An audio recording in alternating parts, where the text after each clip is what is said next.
And what do you think are the leading challenges organizations face in this field? Recognition. To recognize that they do have challenges that they must face and they must address. So I think that's as I said before, they often will give us a call for something else, something they have noticed a symptom, but they don't know what the underlying issue is, or they're not ready to address the underlying issue.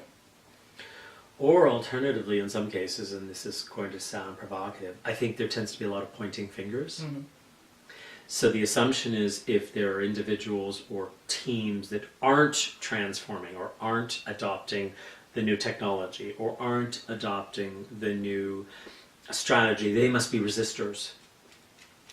So without necessarily understanding, maybe there's a source of rationale behind the resistance. Maybe there's a value to understand. So that's why we really sort of avoid the term resistance and move to change readiness. That's why we keep insisting, try and find the readiness levels and adapt your messaging.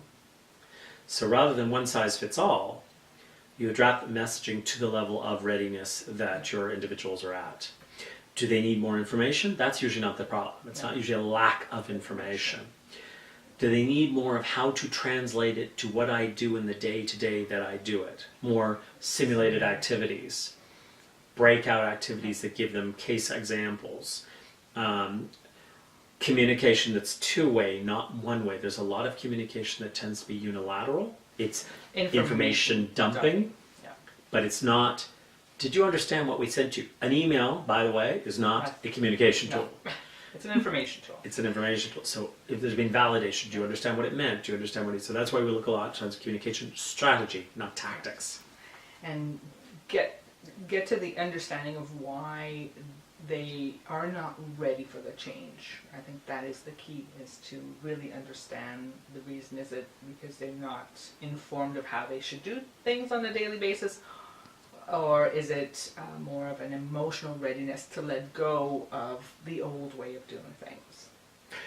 Alternatively, sometimes even the ones who seem to be the most proactive and leading the change aren't necessarily doing it appropriately or optimally. So again, have they really integrated what it means?